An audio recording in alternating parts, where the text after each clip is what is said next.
नमस्कार, आर्या न्यूज देख रहे हैं आप और मैं आपके साथ अलका सिंह। बुलेटिन में आपका स्वागत है।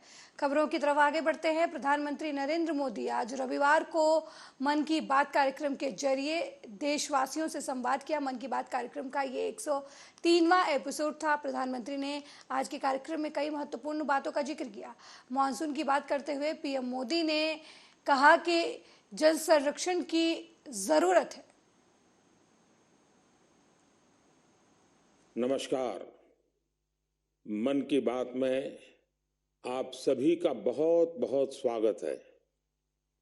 जुलाई का महीना यानी मॉनसून का महीना, बारिश का महीना, बीते कुछ दिन प्राकृतिक आपदाओं के कारण चिंता और परेशानी से भरे रहे हैं। यमुना समेत कई नदियों में बाढ़ से कई इलाकों में लोगों को तकलीफ उठानी पड़ी है। पहाड़ी इलाकों में भूस्खलन की घटनाएं भी हुई हैं। इसी दौरान देश के पश्चिमी हिस्से में कुछ समय पूर्व गुजरात के इलाकों में बिपरजॉय साइक्लोन भी आया। लेकिन साथियों, इन आपदाओं के बीच हम सब देशवासियों ने फिर दिखाया है कि सामूहिक प्रयास की ताकत क्या होती है। स्थानीय लोगों ने, हमारे एनडीआरएफ के जवानों ने, स्थानीय प्रशासन के लोगों ने दिन रात लगाकर ऐसी आपदाओं का मुकाबला किया है। किसी भी आपदा से निपटने में हमारे सामर्थ्य और संसाधनों की भूमिका बड़ी होती है, लेकिन इसके साथ ही हमारी संवेदनशीलता और एक दूसरे का हाथ थामने की भावना उतनी ही अहम होती है। आपको याद होगा, कुछ समय पहले मैं एमपी के शहडोल गया था। वहां मेरी मुलाकात पकरिया गांव के आदिवासी भाई बहनों से हुई थी। वहीं पर मेरी उनसे प्रकृति और पानी को बचाने के लिए भी चर्चा हुई थी। अभी मुझे पता चला है कि पकरिया गांव के आदिवासी भाई बहनों ने इसे लेकर काम भी शुरू कर दिया है। यहां प्रशासन की मदद से लोगों ने करीब 100 कुओं को वाटर रिचार्ज सिस्टम में बदल दिया है। बारिश का पानी अब इन कुओं में जाता है और कुओं से ये पानी जमीन के अंदर चला जाता है। इससे इलाके में भू जल स्तर भी धीरे धीरे सुधरेगा। अब सभी गांव वालों ने पूरे क्षेत्र के करीब करीब 800 कुएं को रिचार्ज के लिए उपयोग में लाने का लक्ष्य बनाया है। ऐसी ही एक उत्साहवर्धक खबर यूपी से आई है। कुछ दिन पहले उत्तर प्रदेश में एक दिन में 30 करोड़ पेड़ लगाने का रिकॉर्ड बनाया गया है। इस अभियान की शुरुआत राज्य सरकार ने की, उसे पूरा वहां के लोगों ने किया। ऐसे प्रयास जन भागीदारी के साथ साथ जन जागरण के भी बड़े उदाहरण हैं। मैं चाहूंगा कि हम सब भी पेड़ लगाने और पानी बचाने के इन प्रयासों का हिस्सा बने। मेरे प्यारे देशवासियों, इस समय सावन का पवित्र महीना चल रहा है। सदाशिव महादेव की साधना आराधना के साथ ही सावन हरियाली और खुशियों से जुड़ा होता है। इसलिए सावन का आध्यात्मिक के साथ ही सांस्कृतिक दृष्टिकोण से भी बहुत महत्व रहा है। सावन के झूले, सावन की मेहंदी, सावन के उत्सव, यानी सावन का मतलब ही आनंद और उल्लास होता है। साथियों, हमारी इस आस्था और इन परंपराओं का एक पक्ष और भी है। हमारे ये पर्व और परंपराएं हमें गतिशील बनाते हैं। सावन में शिव आराधना के लिए कितने ही भक्त कांवड़ यात्रा पर निकलते हैं। सावन की वजह से इन दिनों 12 ज्योतिर्लिंगों में भी खूब श्रद्धालु पहुंच रहे हैं। आपको ये जानकर भी अच्छा लगेगा कि बनारस पहुंचने वाले लोगों की संख्या भी रिकॉर्ड तोड़ रही है। अब काशी में हर साल 10 करोड़ से भी ज्यादा पर्यटक पहुंच रहे।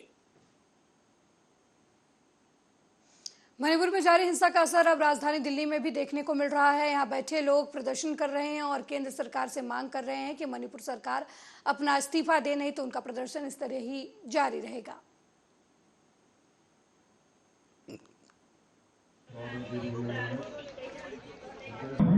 मणिपुर, सबसे पहले मैं आपको बताना चाहता हूँ, हमारा देश का बॉर्डर जगह है और हमारे फॉरवर्ड ब्लॉक के लिए नेताजी सुभाष चंद्र बोस जी का सबसे पहले आज़ाद हिंद सरकार लेकर हमारे देश में आज़ादी की लड़ाई लड़ने आए थे।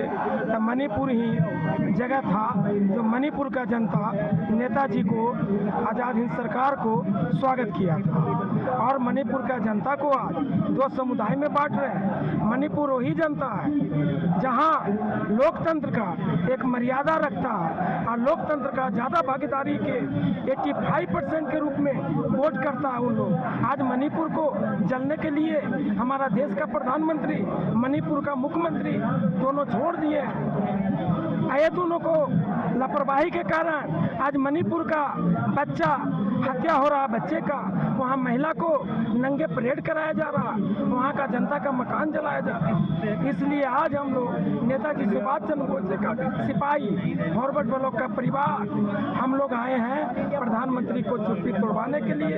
मणिपुर जल रहा है और इसका असर आपको देश की राजधानी दिल्ली में दिखने के लिए मिल रहा है। आप मेरे पीछे तस्वीरों में देख सकते हैं कि यहाँ पर कितने लोग आए हैं प्रोटेस्ट करने के लिए मणिपुर के लिए। साफ तौर पे देख सकते हैं कि जो लोग हैं उन्हें कितनी गहरी चोट पहुंची है मणिपुर में हुए हिंसा के साथ। आप मेरे पीछे देख सकते हैं जो लोग प्रोटेस्ट कर रहे हैं उन्होंने बैनर ले रखा है। उस बैनर में and violence in Manipur, save Manipur and democracy, save INA, ये सबके नारे लगाए जा रहे हैं। वहाँ पे आप देख सकते हैं कि बंद करो के नारे लगाए जा रहे हैं। मणिपुर में हुई ये हिंसा लोगों को कितनी ज़्यादा तकलीफ दे रही है वो आप देख सकते हैं। अब हम कोशिश करते हैं।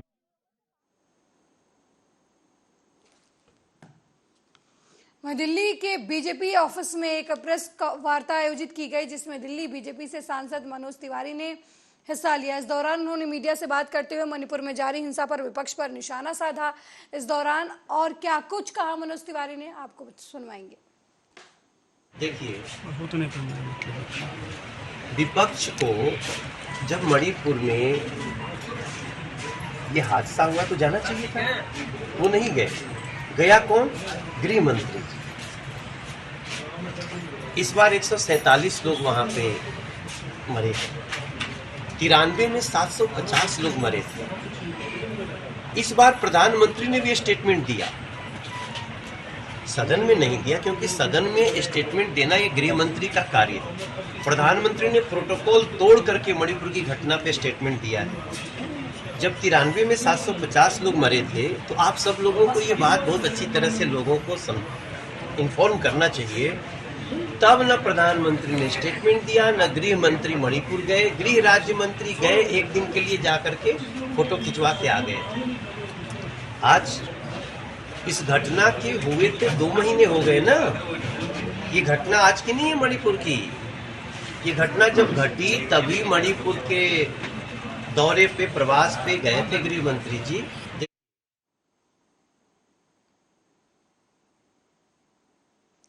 वहीं मणिपुर की राज्यपाल अनुसुईया उइके ने से मुलाकात के बाद इंडिया गठबंधन प्रतिनिधिमंडल ने मीडिया को संबोधित किया। उन्होंने कहा कि राज्यपाल ने सुझाव दिया है कि मणिपुर की स्थिति का समाधान निकालने के लिए सभी को मिलकर काम करना चाहिए। जैसे ही हमें मौका मिलेगा हम संसद में केंद्र सरकार पर दबाव बनाएंगे और लोगों द्वारा उठाए गए मुद्दों और केंद्र सरकार, राज्य सरकार की ओर से जो कमियां हमने यहाँ देखी हैं उन्हें पेश करेंगे। हम भारत सरकार से अपील करते हैं कि वो देरी ना करें, हमारे अविश्वास प्रस्ताव को स्वीकार करें और मणिपुर मुद्दे पर चर्चा करें। स्थिति बिगड़ती जा रही है और इसे राष्ट्रीय सुरक्षा संबंधित चिंताएं बढ़ रही हैं।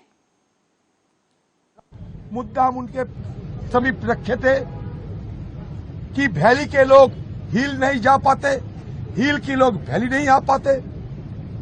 राशन, खाना, दवाई सारे जाना बंद हो चुके हैं। छात्रों को पढ़ा लिखा बंद हो चुके हैं और लोगों की सारे पीड़ा दुर्दशा को जो हमने देखे कल से सारे विस्तार रूप से हम बयान किए हैं और हमारी सारे बात मानते हुए राज्यपाल साहिबा सहमत जताते हुए सबको एक साथ एकजुट होकर ये मणिपुर की समस्याओं को हल निकालने के लिए कदम उठाना चाहिए और मेहनत करना चाहिए, ये उनकी तरफ से हमें कहे गए। हम भी सहमत जताए और अगले दिन हम भी मणिपुर की मसला समाधान करने के लिए केंद्र की सरकार पे सदन में मौका मिलते ही अपनी तरफ से हम दबाव डालेंगे। सूबे की सरकार, केंद्र की सरकार की जो खामियां हमें देखे गए, यहाँ की आम लोगों की जो सरकार के खिलाफ जो शिकायतें हैं, ये सारे मुद्दा वहीं असम विधानसभा का उद्घाटन समारोह में लोकसभा के स्पीकर ओम बिरला ने विधानसभा को लोकतंत्र का मंदिर बताया। असम विधानसभा के नए भवन के उद्घाटन समारोह में लोकसभा अध्यक्ष ओम बिरला शामिल हुए और इस दौरान लोकसभा अध्यक्ष ने कहा कि किसी भी राज्य का विधानसभा का भवन सिर्फ भवन नहीं होता, वो हमारे लिए लोकतंत्र का मंदिर है। इस मंदिर में बैठकर हम केवल जन कल्याण के लिए काम करते हैं। साथ ही उन्होंने लोगों से लोकतंत्र की 75 वर्ष की यात्रा में सामाजिक आर्थिक विकास के माध्यम से देश को आगे बढ़ाने की बात कही। साथियों, किसी भी विधानसभा का भवन केवल भवन नहीं होता, यह हमारे लोकतंत्र के लिए मंदिर है और इस मंदिर में हम बैठकर केवल जनता के कल्याण के लिए, समाज के अंतिम व्यक्ति के जीवन परिवर्तन के लिए काम करते हैं और इसीलिए हमने इस 75 वर्ष की लोकतंत्र की यात्रा के अंदर देश के अंदर सामाजिक आर्थिक विकास कर आज देश को कहां से कहां पहुंचाने का काम किया है, तो लोकतंत्र के कारण ही किया है। इस असम के अंदर जिस तरीके से मुख्यमंत्री जी बता रहे थे, कितने विधायी कार्य हुए जिसके कारण असम की जनता को संवैधानिक अधिकार मिला, न्याय मिला और उनके जीवन के सामाजिक आर्थिक परिवर्तन के लिए ये विधानसभा, ये लोकतंत्र का मंदिर साक्षी रहा है। साथियों, मध्य प्रदेश के पूर्व मुख्यमंत्री और कांग्रेस नेता कमलनाथ ने राज्य की बीजेपी सरकार पर कानून व्यवस्था को लेकर जमकर हमला किया है। उन्होंने कहा कि राज्य में कानून व्यवस्था की स्थिति बेहद खराब है। मध्य प्रदेश महिलाओं पर अत्याचार के लिए चर्चित है। महिलाओं पर शोषण में नंबर 1 बन गया है राज्य और इसका श्रेय मुख्यमंत्री शिवराज सिंह चौहान को जाता है। बीजेपी को जो दावा करना है कि करे, लेकिन राज्य की जनता तय करेगी कि किसे कितनी सीटें मिलेंगी। तो ये मैंने कहा कि सब हमारी व्यवस्था कानून व्यवस्था चौपट है, इसलिए मध्य प्रदेश मशहूर है देश में महिलाओं के अत्याचार पर। दुख की बात है, ये बहुत सारी बातें सामने आ रही हैं। जैसे मैंने अभी कहा कि 90% तो ये बातें सामने आती नहीं है। अगर वो आने लग जाएं, मध्य प्रदेश तो नंबर 1 है, महिलाओं के अत्याचार में नंबर 1 है, महिलाओं के एक्सप्लॉयटेशन में नंबर 1 है। और ये शिवराज सिंह जी की देन है। सर, बीजेपी कह रही है कि कमलनाथ जी कन्हैया कुमार के संग मंच साझा कर रहे हैं, जो देश के टुकड़े होने की बात करता है। ऐसी बात उन्होंने कभी नहीं कही। ये खड़े हैं यहाँ, बीजेपी ने कहा है सर। बीजेपी तो सब कुछ कहेगी। बीजेपी कमलनाथ के बारे में क्या नहीं कहती। सर, अमित शाह हाँ, आ रहे हैं। अमित शाह आ रहे हैं, खुशी से आए। चुनाव आ रहा है, सब आएंगे। कैलाश विजयवर्गीय ने बोला है कि 160 सीट आएगी बीजेपी को। अब वो तो 200 क्यों नहीं कहा उन्होंने? मैं तो पूछता हूँ, कहने के लिए कुछ भी कह दो। अंत में मध्य प्रदेश की जनता क्या कहती है, वो प्रश्न है। सर, बागेश्वर धाम की कथा कराने जा रहे हैं छिंदवाड़ा में आप। बागेश्वर धाम जी आ रहे थे वहीं छत्तीसगढ़ के सीएम भूपेश बघेल केंद्र की मोदी सरकार पर जमकर हमला किया है। उन्होंने मोदी सरकार पर हमला बोलते हुए कहा कि एक तरफ कृषि लागत बढ़ रही है क्योंकि पेट्रोल, डीजल और रासायनिक उर्वरक की कीमतें बढ़ रही हैं। दूसरी तरफ अगर किसानों को एमएसपी दर नहीं मिल रही है तो उनकी आय दोगुनी कैसे होगी?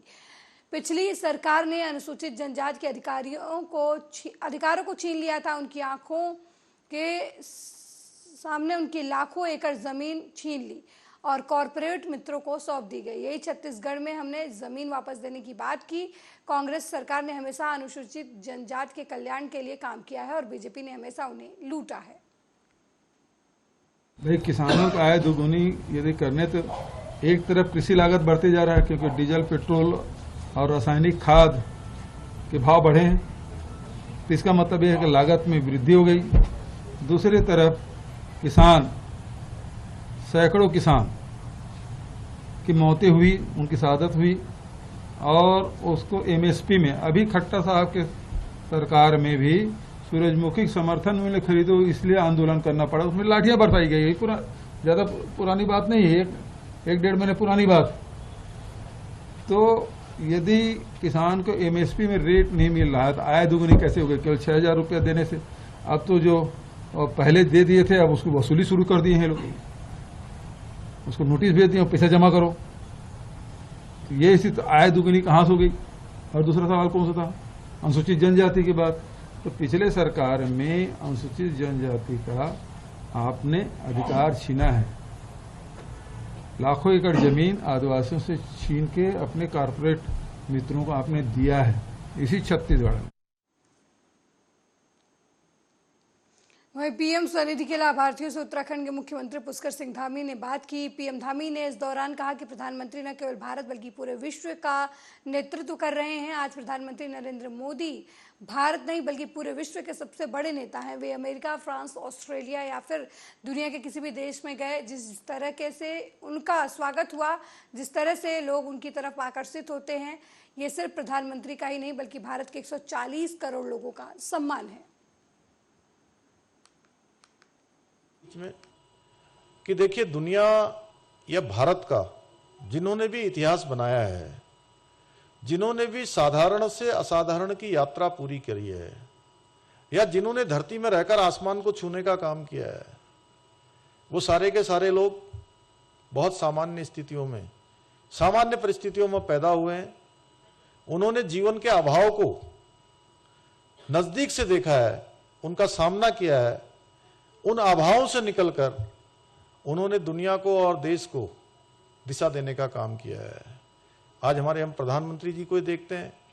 माननीय प्रधानमंत्री जी ने जिस प्रकार से अपने जीवन को जिया है, जिन स्थितियों में, परिस्थितियों में, जितनी कठिनाइयों में, और आज वो भारत के साथ साथ पूरी दुनिया का नेतृत्व कर रहे हैं।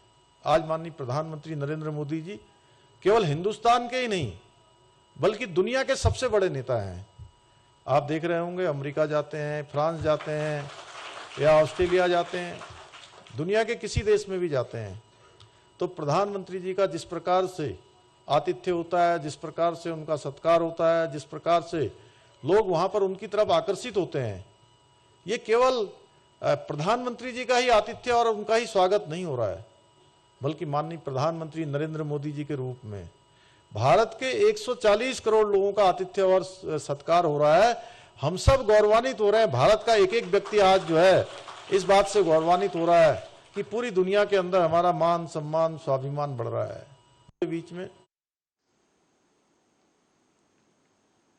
वहीं कटिहार फायरिंग को लेकर सांसद चिराग पासवान ने सीएम नीतीश कुमार को लेकर जमकर खरी खोटी सुनाई है। उन्होंने कटिहार फायरिंग की निंदा करते हुए कहा कि बिहार में सरकार अब बस गोली की रह गई है। नीतीश कुमार को हर समस्या का समाधान सिर्फ गोली नजर आती है। इस घटना की जितनी निंदा की जाए कम है। पहले तो भाई ये घटना इतनी निंदनीय है और ये एक बार पुनः साबित करती है कि बिहार में सिर्फ लाठी और गोली की ही अब सरकार रह गई है। मुख्यमंत्री नीतीश कुमार जी के पास हर समस्या का एकमात्र समाधान लाठी और अब गोली चलाना रह गया। लाठी बिहार में कौन नहीं खाया बताए ना। यहाँ पर छात्र से लेकर, शिक्षक से लेकर, अभ्यर्थी से लेकर, किसान सलाहकार से लेकर, पासी समाज से आने वाले लोगों से लेकर, राजनीतिक दल के लोगों को लेकर कौन है जो अभी तक लाठी नहीं खाया हो भाई?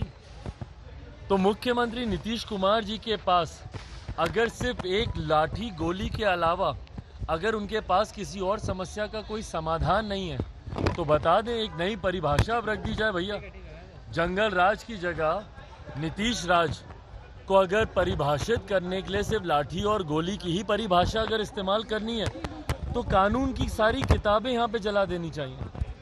आईपीसी की सारी धाराएं समाप्त कर दें भैया। जरूरत क्या है किसी और धारा की? यहाँ पर अगर हर चीज के समाधान के लिए आपको अगर इसी का इस्तेमाल करना है भाई, वो अपनी मांगों को, अपने अधिकारों को लेकर वहां पर गए थे। लोक जनशक्ति पार्टी रामविलास ने निरंतरता में बिजली में हो रही अनियमितता को उजागर करने का हम लोगों ने काम किया, समय समय पर रह रहकर कि क्यों बिहार सरकार इतनी महंगी दरों पर बिजली खरीदती है, क्यों उसका बोझ बिहार के लोगों के ऊपर डाला जाता है, किस तरीके से बिजली के दामों को बढ़ाकर बिल में दिया जाता है। तमाम बातें हम लोगों ने बार बार हम लोगों ने उजागर करने का काम किया। भाई लाठी तक चलाने के लिए कानून बना हुआ है कि जब तक परिस्थिति अराजकता के माहौल पे नहीं जाए तब तक आप लाठी नहीं चलाएंगे तो शरीर के कौन से हिस्से पे चलेगी वो लाठी? और यहाँ तो भाई लाठी आप छोड़ दीजिए, सीधा गोली पर आ गए। ऐसी कौन सी अराजकता की परिस्थिति वहां पर उत्पन्न हो रही थी? और अगर हो भी रही थी तो क्या प्रशासन का काम है कि वो लोगों को गोली मार देगा, उसकी हत्या कर देगा? भाई आप गिरफ्तार करते, लेकर जाते, कानून अपनी कार्रवाई करता, पर गोली चलाने का अधिकार कौन सी कानून की किताब भैया प्रशासन के लोगों को दे रहा है कि आप यहाँ पे आप ही असामाजिक तत्व बन जाइए, आप ही अपराधी बन जाइए? और उसके बाद शर्मनाक बयान, एक के बाद एक इनके मंत्रियों का बयान आता है कि भैया अगर कोई ऐसा हुड़दंग करेगा, ऐसी असामाजिक, कौन सा उन लोगों ने हुड़दंग किया भाई वहां पर? और मैं पुनः दोहराता हूं, आक्रोश है लोगों में, आक्रोश है भैया। अगर किसी के आज की तारीख में भुखमरी, गरीबी, बेरोजगारी, महंगाई, इन समस्याओं से बिहारी जूझ रहा है, आक्रोश है। अगर आक्रोश वो अपना दिखाने वहां पर गए हैं, इसका मतलब आप गोली मारकर आप उनकी हत्या कर दीजिएगा, ये कहीं से जायज नहीं है। कल पार्टी का प्रतिनिधि मंडल भी एक वहां पे पहुंच रहा है। वहीं एमसीबी जिले के ब्लॉक भरतपुर और जनकपुर को जोड़ने वाली 2 किलोमीटर सड़क गड्ढों में तब्दील हो चुकी है। कुछ जगहों में 1 से 1.5 फीट तक के गड्ढे बने हैं। इसके चलते ग्रामीणों को ब्लॉक मुख्यालय तक आवागमन करने में परेशानियों का सामना करना पड़ रहा है।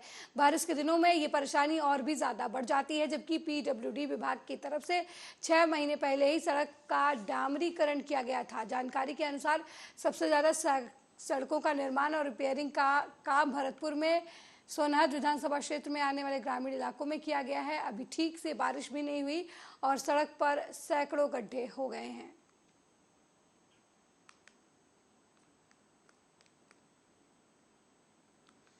वहीं जीआरपी पुलिस के आशुतोष शुक्ला ने बताया कि 3-4 महीने में जिन मोबाइल फोनों की गुमशुदगी गाजियाबाद रेलवे पुलिस स्टेशन पर दर्ज कराई गई थी, उन में से 111 मोबाइल फोन बरामद किए गए हैं। साथ ही पुलिस कप्तान आशुतोष शुक्ला ने यह भी बताया कि मोबाइल फोन की कीमत 22 लाख रुपए से ज्यादा है।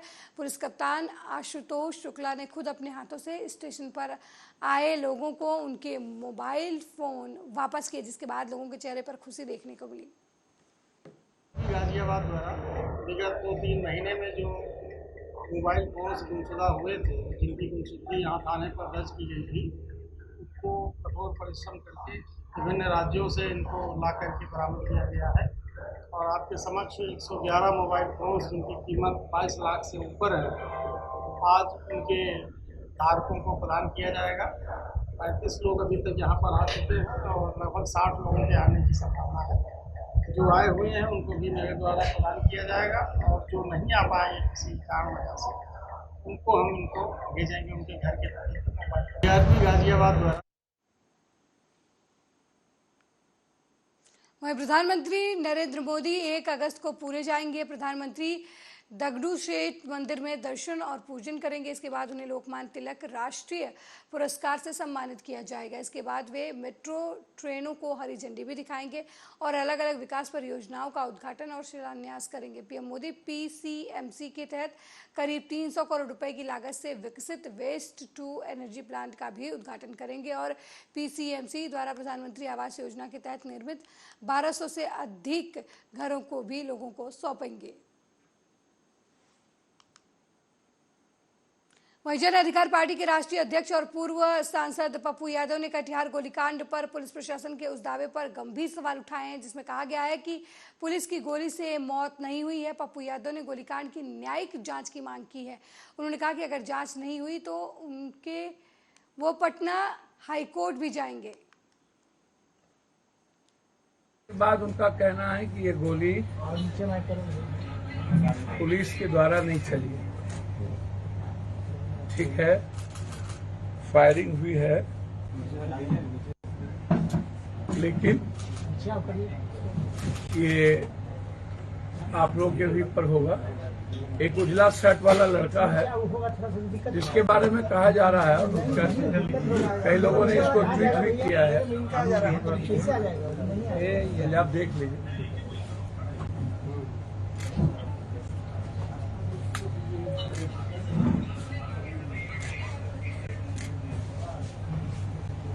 पुलिस से जो फायरिंग हुई है उनका कहना है पुलिस के गोली से फायरिंग हुई है लेकिन गोली लगी नहीं है। मैं यदि एसपी साहब की बात मान भी लूं, इसमें 3-4 सवाल हैं मेरे। मैं एसपी साहब या डीएम साहब का सम्मान करता हूं।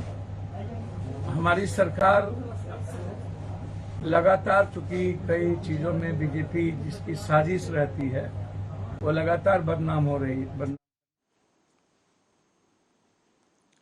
मेरे साथ इस बुलेटिन में फिलहाल इतना ही। देश दुनिया की तमाम खबरों को देखने के लिए देखते रहिए आर्या न्यूज। नमस्कार।